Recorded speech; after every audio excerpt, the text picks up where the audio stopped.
വയനാട്ടിൽ വീണ്ടും കടുവ ആക്രമണം. കൊളഗപ്പാറ ചൂഴിമലയിൽ കടുവ പശുക്കിടാവിനെ കൊന്നു. ഈ മേഖലയിൽ 4ാമത്തെ പശുവിനെയാണ് കടുവ ആക്രമിച്ചു കൊലപ്പെടുത്തിയത്.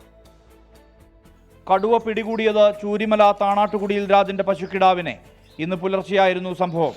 തൊഴുത്തിൽ കെട്ടിയ പശുക്കിടാവിനെ പിടികൂടി കൊണ്ടുപോയത് ബീനാച്ചി എസ്റ്റേറ്റിലേക്ക്. ഇവിടെ വെച്ച് പാതി തിന്ന നിലയിലാണ് ജഡം കിട്ടിയത്. 2 ആഴ്ചക്കിടെ 2ാമത്തെ വളർത്തുമൃഗത്തെയാണ് കടുവ കൊന്നു തിന്നുന്നത്. 3 മാസം മുമ്പ് രാജന്റെ തന്റെ കറവിയുള്ള പശുവിനെ കൊന്നിരുന്നു. ഇതിന്റെ നഷ്ടപരിഹാര തുക പോലും ലഭ്യമായിട്ടില്ലെന്നാണ് രാജൻ പറയുന്നത്. ഇതിനിടെയാണ് അടുത്ത ആക്രമണം. ജീവമാർഗ്ഗമാണ്. ഇപ്പം ഇന്ന് രാവിലെയാണ് എൻ്റെ തൊട്ടിൽ നിന്നാണ് എൻ്റെ രാവിലെ പിടിച്ചുകൊണ്ട് പോകുന്നത്.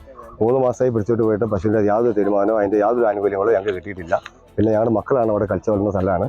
പിന്നെ നിരന്തരമായിട്ട് ഇപ്പോൾ 4ാമത്തെ പശുക്കളാണ് പിടിച്ചുകൊണ്ട് പോകുന്നത്.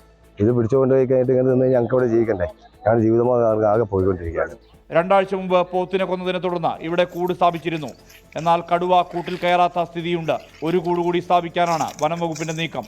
അതേസമയം കടുവ ആക്രമണം തുടർച്ചയായ മൂടക്കൊലിയിൽ കഴിഞ്ഞ ദിവസം രാത്രി കരടിയെ കണ്ടുവെന്നാണ് നാട്ടുകാർ പറയുന്നത്. പുഷ്പാകരൻ എന്ന പ്രദേശവാസിയുടെ വീടിന് മുന്നിൽ കണ്ടുവെന്നാണ് പറയുന്നത്. വനം വകുപ്പ് പരിശോധന നടത്തിയെങ്കിലും കണ്ടെത്താനായില്ല. 24 വയനാട്.